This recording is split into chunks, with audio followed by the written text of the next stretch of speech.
Some cars are engineered, others are unleashed. The Ford GT feels like it slipped through a crack in reality, a corporate-approved race car that somehow made it to public roads. It looks like it belongs behind velvet ropes in Monaco, not parked next to an F-150 at a traffic light. The stance is violent. The roof-cut doors feel illegal. The supercharged V8 doesn't start, it detonates. And then you remember, this thing was built by Ford. Not a boutique Italian atelier, not a low-volume hypercar lab. Ford, the same company that builds work trucks and commuter cars. That's what makes it fascinating. The GT carries Le Mans blood in its veins, but its heartbeat is unmistakably American loud, force-fed, unapologetic. Driving it isn't a casual experience. There's no traction control safety net waiting to save your ego. No dual clutch smoothing out your mistakes. Just a 6-speed manual, 500+ horsepower or much more, if modified, and the constant awareness that this machine demands competence. It's not refined, it's not polite, it's barely reasonable. It's a supercar built with muscle car logic and race car ambition. Let's watch. 1. The supercar that shouldn't exist. When you think of a supercar, you probably imagine something handcrafted in Italy, powered by an engine assembled by a man named Luca in a spotless white room. What you don't picture is parts shared with a Ford Focus or an engine architecture related to a pickup truck. And yet, that contradiction is exactly what makes the Ford GT brilliant. The Ford GT is confusing in the best possible way. It looks like a million-dollar exotic, drives like a race car, and commands the presence of a European thoroughbred. But underneath, it carries blue-collar DNA. It's a supercar built with American practicality and muscle car logic. That clash of world's exotic performance meets working-class engineering is what makes the GT so special. It doesn't try to be European, it tries to win. And somehow, against all odds, it does. 2. A direct descendant of a legend, the mid-2000s. Ford GT wasn't just another halo car, it was a tribute built to honor the original GT40 that conquered Le Mans in the 1960s. That car cemented Ford's name in motorsport history, defeating Ferrari on the world's biggest endurance stage and becoming a national treasure in the process. 40 years later, Ford set out to commemorate 2 milestones, the 40th anniversary of those Le Mans victories and the 100th anniversary of Ford Motor Company. The goal was ambitious, but clear builds a modern homage that could compete with the best supercars on Earth. The design paid respect without becoming cartoonish. The roof-cut doors, the low stance, the hood vents, these weren't retro gimmicks. They were functional nods to the GT40's racing roots. Even the subtle 100 hidden inside the headlight assembly showed restraint. Ford could have plastered anniversary badges everywhere. 3. Blue-collar supercar engineering. One of the biggest myths about the Ford GT is that it has a truck engine. That's only partially true.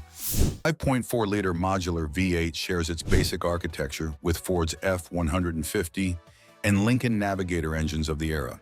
But in the GT, it was heavily reworked, strengthened internals, aluminum block, upgraded heads, dry sump lubrication, and a factory supercharger. Its closest relative was actually the Shelby GT500, not a work truck. Ford didn't go this route because they couldn't build something exotic. They did it intentionally. Using a proven modular platform kept costs down and reliability high. The original MSRP hovered around $150,000 expensive, yes, but far less than contemporary Ferraris or Lamborghinis. And in many cases, it was faster. The interior told a similar story. The steering column and stalks came from everyday Fords. Some switches felt familiar, but none of that cheapened the experience. Instead, it reinforced something uniquely American: performance without unnecessary pretension. The Ford GT wasn't trying to impress with hand-stitched door handles. It was trying to go fast. 4. Analog, raw, and slightly terrifying. Drive a modern supercar and you'll likely feel invincible. Traction control, stability management, adaptive suspension, and dual-clutch transmissions, they smooth out the experience and make massive power feel manageable. The Ford GT comes from a different era. There's no traction control, no layers of electronic babysitting, just a 6-speed manual transmission. It's heavy compared to the original GT40, but it makes more power, and in modified form, much more. The example in question pushes 850 horsepower thanks to an upgraded Whipple supercharger. That's 200 horsepower over stock. Combine that with minimal ground clearance and a raw chassis, and the result is a car that feels alive, sometimes uncomfortably so. It pulls relentlessly. It doesn't taper off. It doesn't soften the blow. You don't ease into the Ford GT, you calibrate yourself to it. Once you find the rhythm, it's extraordinary. Until then, it's intimidating. And that's exactly why enthusiasts love it. 5. A modern build with respectful upgrades. This particular GT has been tastefully enhanced by Bowden Auto House in Southern California. The philosophy wasn't to reinvent the car, it was to amplify it. Visually, the Volta Green wrap pays tribute to one of the rarest GT40 prototypes ever built. It's bold, but historically grounded. The HRE forged wheels, slightly upsized to 20 inches in front and 21 inches in the rear, allow for massive rubber while preserving classic 5-spoke styling. KW coilovers with a hydraulic lift system add drivability without compromising performance. The modifications feel restrained, not flashy. The interior remains bone stock, and that's a good thing. The early V2000S cockpit feels like a concept car brought to life, complete with exposed aluminum and purposeful ergonomics. Mechanically, a full exhaust system with headers and titanium rear section. Nothing about this build feels excessive. It enhances the car without erasing its identity. 6. The supercar the market didn't understand. Here's the wild part. The Ford GT didn't sell well at first. Ford planned to build 4,500 units, but stopped at just over 4,000 because dealers struggled to move them. Some sold under MSRP. During the 2008 recession, examples dipped below $100,000. It took years for people to realize what they were looking at. The GT turned out to be one of the last truly analog supercars. Shortly after its release, dual-clutch transmissions became standard. Electronic aids grew more intrusive. The industry shifted toward perfection. Meanwhile, the Ford GT remained raw. Today, even average condition examples command over $300,000. 7. The best car Ford ever built?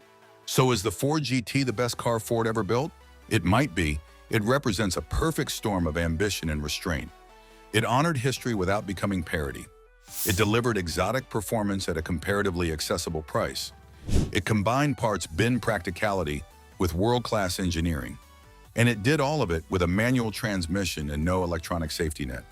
Driving it feels like strapping into a fighter jet. It rattles you. It commands respect. People stop, stare, and pull out their phones, then double-take when they learn it's a Ford from 2006. The GT forces you to adopt the right attitude. It demands focus. Once you meet it on its terms, it rewards you with an experience few cars can match. Let us know in the comments what you think about this Ford GT is terrifying and perfect, and don't forget to like, subscribe, and stay tuned for more captivating content on our YouTube channel.